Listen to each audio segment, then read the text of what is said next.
illustration 2, 5 years ago, KPN Limited issued 12% irredeemable debentures of rupees 105, 5% premium to their par value of the 100. The current market price of these debentures 95. If company pays corporate tax 35%, what its current cost of capital? 5 வருஷத்துக்கு முன்னால KPM limited வந்து issued 12% irredeemable debentures எவ்வளவு 105 ரூபா. அப்ப 5 ரூபா பிரீமியத்தோட வெளியிட்டிருக்குது.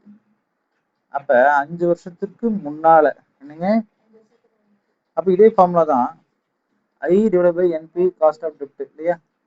இப்போ what is 12% எப்படி போட்டுருக்காங்கன்னா interest இல்லையா? அப்ப 100 ரூபா தான் ஃபேஸ் வேல்யூ. 105 ரூபா இருந்தாலும் 5 ரூபா பிரீமியம்னா 100 ரூபா தான் ஃபேஸ். அதுல 12% போட்டா 12 ரூபா. 12 ரூபா டிவைட் பை 105 இல்லைங்களா?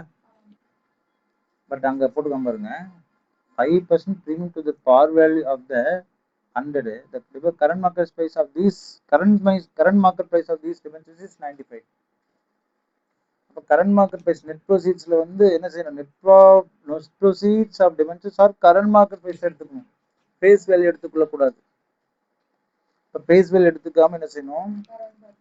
அப்ப 12 into 35% என்ன செய்யணும்? 0.65 தான் வரும். அப்ப திருப்பி அதே தான் 12 into 0.65 divided by 95 into 100.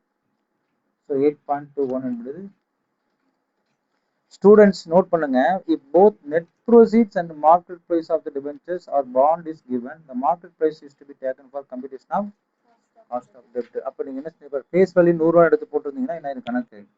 அப்ப காஸ்ட் அப்படிங்கும்போது இந்த கரண்ட் மார்க்கெட் பிரைஸ் வந்துடுங்க CNP. Current market price is very very important. Illustration 2 முடிஞ்சதுங்க.